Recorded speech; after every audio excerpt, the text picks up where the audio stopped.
Salam alaikum à toutes et tous, chers amis internautes, et surtout que la sainte paix du Très-Haut soit avec chacun d'entre vous. Et merci d'être là pour regarder cette autre vidéo à mon actif qui, je l'espère, sera la plus brève possible, la plus précise et la plus concise parce que nous resterons sur un seul sujet. En ce moment, les gens en parlent un peu partout, en tout cas dans notre contexte, entre guinéens, sur la toile. Il s'agit d'un député de la République désormais, Job Beto, voilà, c'est son nom le plus connu, Monsieur Diabaté, si je ne me trompe pas sur le nom de famille, que je connais depuis un peu plus de 10 ans, c'est-à-dire je venais de commencer à faire de la radio, voilà, quand j'étais sur mon premier média. Je l'ai connu à travers son engagement, à travers son combat très altruiste pour le bien commun du groupe auquel il appartenait à l'époque, au port autonome de Conakry. Il était sur tous les fronts, il se battait, il venait mettre la pression sur des autorités portuaires à l'époque, qui traitaient pas bien, en tout cas à ses yeux à l'époque, tous les jeunes débrouillards, pourtant sans lesquels les activités d'un port aussi poreux qu'il était à l'époque, mais en tout cas, c'était notre port et il y avait des activités au quotidien, même si l'état actuel du port autonome de Conakry a beaucoup changé par rapport à avant. Mais c'était notre port de toute manière. Donc lui, c'était un leader naturel pour beaucoup de jeunes, débrouillards, appelons ça comme ça, qui n'avaient le plus souvent pas de poste fixe à ce port, mais qui y allaient pour se débrouiller. Même si parmi ces groupes-là, il y avait des gens au comportement pas forcément appréciable. Des gens qui se livraient à des actes de vol, à des actes peu louables, certainement dus au, comment dirais-je, à la conjoncture de l'époque, au désœuvrement, donc l'opportunité trouvée par eux au sein d'une zone portuaire au quotidien pour pouvoir se faire de l'argent, mais comment? Et ce n'était pas le cas de tout le monde. Il y en a un qui essayait au maximum de vivre le plus honnêtement possible. Il y en avait. Même si, je le répète, il y en avait des gens qui, eux, se livraient à des choses qui n'étaient pas forcément louables. Bref, à l'époque, qui pouvait reprocher quoi à qui? Entre ces jeunes dockers du port, ces jeunes dockers et les autorités d'alors, qui pouvait reprocher quoi à qui? Peut-être que chacun devait quelque chose à chacun. Chacun pouvait reprocher quelque chose à chacun. Nous savons la Guinée, là d'où elle vient, là où elle se trouve et là où elle est en train de partir. Nous avons la chance d'être là, donc nous avons vécu beaucoup de choses. Et j'ai la chance d'avoir évolué et d'être encore lié au monde des médias en Guinée. Donc, il y a pas mal de choses sur lesquelles j'étais informé aussi. Donc, ce monsieur, je l'avais connu à cette époque-là parce que un ancien collègue de mon premier média, le premier média sur lequel j'ai travaillé, et qui lui avait une émission. L'émission s'appelait Zone Libre, CX Camara, avec tous les Soriba Colantin, etc., etc. Ce Job Beto, il a une de ses interventions au téléphone avec ce CX Camara-là qui est resté culte. Hein, parmi, vous savez, les ACAP, les jingles, les pastilles, voilà, qu'on glissait dans les émissions comme ça. Voilà, parmi la signature ou les signatures hein, audio hein, de cette émission, il y avait sa voix. Voilà. Donc, c'est un altruisme que c'est un altruiste que j'ai toujours connu. Quelqu'un qui ne pensait pas qu'à sa petite gueule, qu'à sa petite poire. Et qui était déjà dans le combat, et pour lui, c'est vrai, mais aussi pour tous les jeunes qui croyaient en lui. Qui croyaient dans ce qu'il faisait, qui avaient confiance en lui. Voilà. Aujourd'hui, de fil en aiguille, je ne sais pas, il a décidé de se battre sur un terrain politique jusqu'à aujourd'hui, jusqu'à ce qu'il est devenu aujourd'hui un député de la République dans le groupe parlementaire du RPG Arc-en-Ciel. J'étais en train d'écouter, par exemple, il y a quelques heures seulement, une de ses interventions que je vais vous laisser, mesdames et messieurs, écouter. Bonsoir, moi c'est Oumar Sidibé Jobeto, secrétaire général représentation du Chine-Pop. Vraiment, aujourd'hui, c'est une joie pour nous. Parce que j'avais vu le cadre responsable de représentation se déplace pour venir assister à notre assemblée générale. Donc vraiment, c'est une grande joie. Aujourd'hui, le RPG, nous en pensent que le RPG est tombé. Le RPG est tombé dans sa main. Comprends quelque chose. Aujourd'hui, les plus jeunes milices dans l'Afrique se trouvent aujourd'hui dans ce gouvernement de professeurs Alpha Condé. Les jeunes diplômés sont un peu, ils sont dans la fonction publique. Les jeunes qui ont parti faire la formation qu'on appelle 518, aujourd'hui ils sont DAF, de son directeur un peu partout. Moi je crois l'avenir de ce pays, c'est avec nous les jeunes. Donnez-nous la main pour amener notre grand parti là devant. Parce que cette partie est implantée un peu partout dans le monde entier. Pour dire qu'il y a frustration, il y a frustration. La frustration là, vous avez vu du monde qui se trouve ici aujourd'hui. On a mis ça à côté. Qu'est-ce que c'est notre combat aujourd'hui? C'est pour que notre constitution soit changée. Pour que tous les Guinéens puissent se retrouver dans cette constitution. Pourquoi vous, chaque semaine, vous êtes vraiment engagé à mobiliser les gens en faveur du RPG Jacques-Anchier? Oui, parce que moi, ma maman m'a dit, quoi qu'il arrive, mon fils ne quitte pas le RPC. Le RPC, c'est un parti qui a l'avenir. C'est un parti qui sera comme l'ANC. Donc, la manière que mon maman se bâtit pour cette partie, je me bâtirai plus qu'elle. Parce que le parti RPG Jacques-Anchier, c'est en l'image de l'ANC. Vous allez voir un jour en Guinée, il y aura pas deux partis, il y aura deux partis, gauche et droite. Et le RPC va régner toujours. Parce que c'est un parti qui est en train de travailler, c'est un parti qui est là où beaucoup de jeunes intellectuels se trouvent aujourd'hui. Beaucoup de jeunes aujourd'hui sont adhérés au judo des professeurs Alpha Condé. Vous espérez toujours vous commander ce pays-là après 2020 encore? Ah mais nous, on va continuer jusqu'à 100 ans, 200 ans. Même nos petits-fils vont commander. Parce que pourquoi? Notre parti est bien implanté. Merci bien, monsieur. Bon, on l'a écouté, on l'a entendu. Moi, je pense qu'en essayant de faire abstraction à la substance même de ce qu'il est en train de développer dans cette intervention, en essayant de fermer les yeux sur toutes les considérations politiques, en essayant de ne même pas considérer l'orientation de son discours, mais en s'intéressant seulement à la façon dont il a utilisé ces mots, à la manière dont il a parlé le français dans cette intervention-là, en essayant de rester focus que sur ça. Moi, je me demande pourquoi il se fait moquer aujourd'hui. Parce que, entre vous et Dieu, on est au mois de Ramadan. Est-ce qu'il y a une seule personne qui prétend parler et comprendre français, qui n'a pas compris, qui peut dire devant Dieu qu'il n'a pas compris ce que ce monsieur a eu à dire? Est-ce qu'il y en a une seule personne parmi toutes les personnes qui sont en train de le moquer aujourd'hui? Je peux jurer que non. Il n'y en a pas une seule personne qui n'a pas compris. Même Macron, le président de la République de France, qui n'est pas un académicien, c'est vrai, mais qui est la première représentation de la France, dont c'est la langue, le français, aura compris ce que Job Beto disait dans cette intervention. Comme dans toutes les autres interventions qu'il aura à faire, où il met le à la place de la, où il met mon à la place de ma, etc., etc., etc. Mais quand même,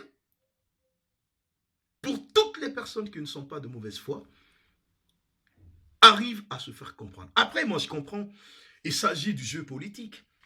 Sur la toile, il n'y a pas que des gens qui supportent le parti pour lequel, ou dans lequel désormais, Job Beto vient de devenir député.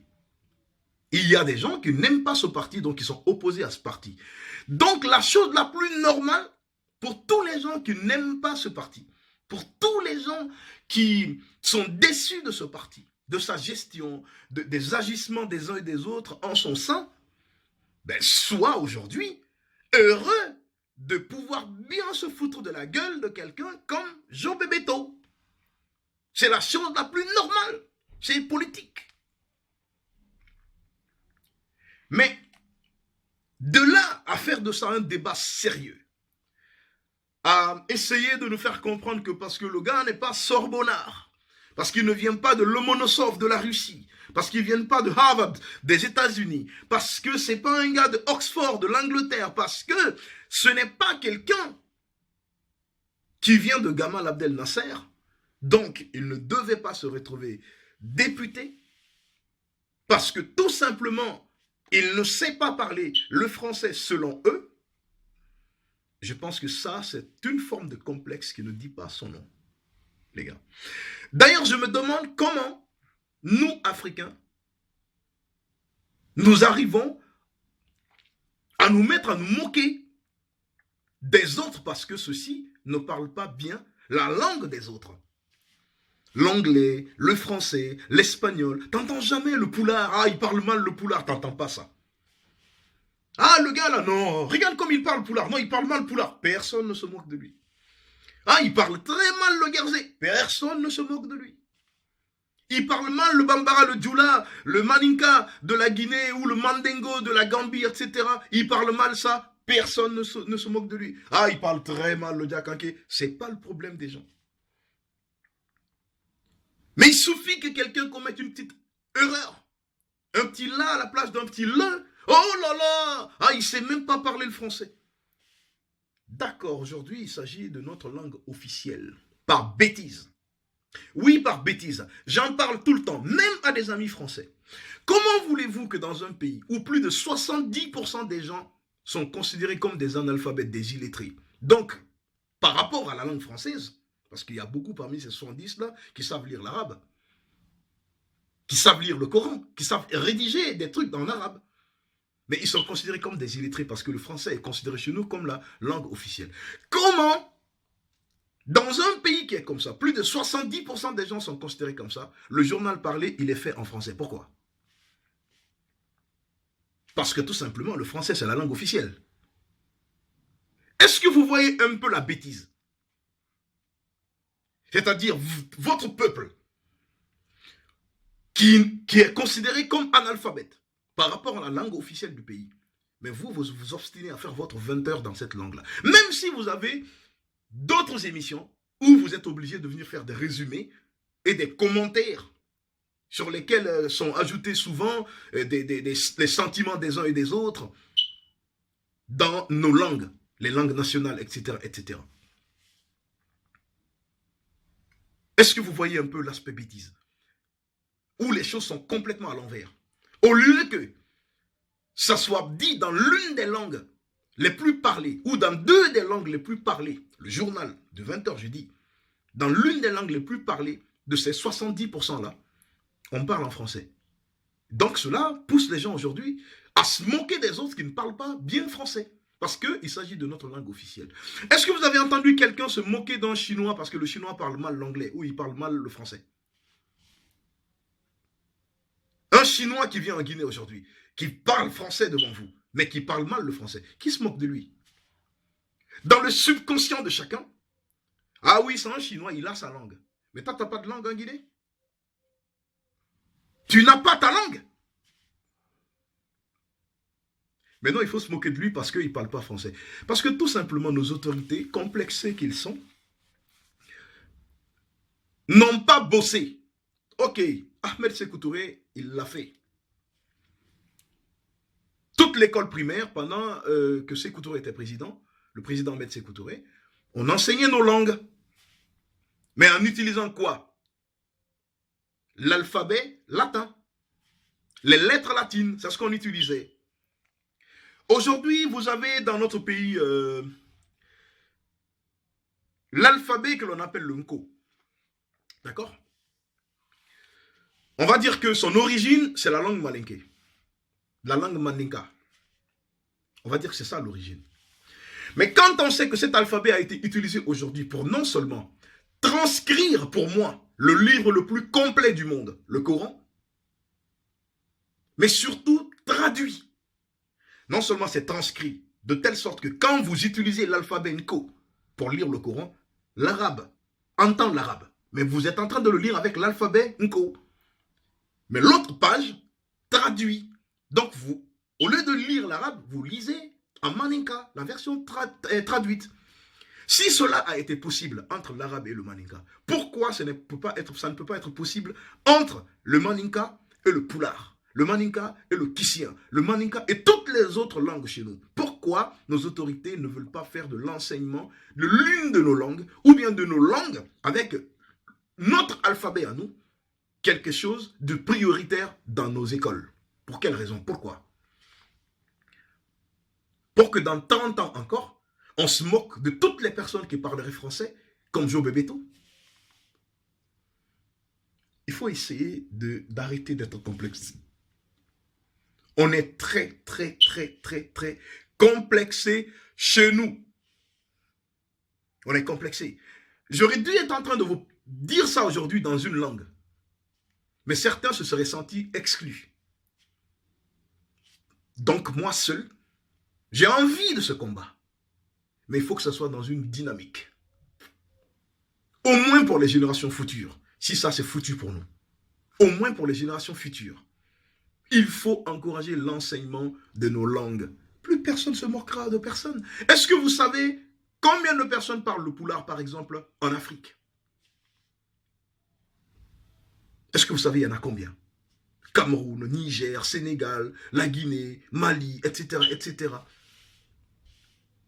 Vous connaissez, il y a combien de personnes qui parlent la langue mandingue, appelée Djoula en Côte d'Ivoire, Bambara au Mali, et même Maninka là-bas, les Mandingo au Sénégal et en Gambie, en Guinée, etc., partout, Burkina. Sans parler des différentes diasporas de tous ces pays à travers le monde. Il y en a beaucoup. Il suffit d'y mettre une volonté politique. Et ça sera possible qu'on ait une langue, non seulement qu'on peut écrire, mais dans laquelle on peut transmettre la science pour une meilleure compréhension de celle-ci auprès des populations les plus reculées chez nous. C'est contre nature de continuer à baigner dans des langues étrangères alors que la majeure partie de notre peuple ne parle pas ou ne parlera jamais cette langue-là. Elle aura au maximum des notions. Et ce sera toujours compliqué de percevoir la science lorsqu'elle est transmise exclusivement que dans ces langues étrangères-là. Il faut cesser le complexe de la famille. Je pense que ça, c'est quelque chose qui doit changer. Ça doit changer.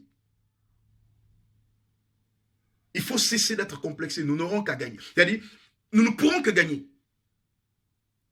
Nous ne pourrons que gagner. Il n'y a pas plus tard que quelques jours, c'est un de mes collègues de médias qui a partagé un article de presse où on dit que les députés débattent dans des langues sénégalaises. Et le tout est traduit en Wolof. Ils se comprennent à l'Assemblée nationale. Le Wolof fait parler dans combien de pays dans le monde entier? Par rapport au Pulaar, par rapport au Maninka. Combien de pays? Ils sont dans ça. Ils n'ont peut-être pas d'alphabet. Hein. Nous l'avons. Le maître Suleiman Kanté, paix et salut sur lui, nous a gratifié de cela. Il faut saisir l'occasion. Il faut que certaines choses changent sur notre continent. Il faut que certaines choses changent dans nos pays. Et cela commence par l'apprentissage de nos langues.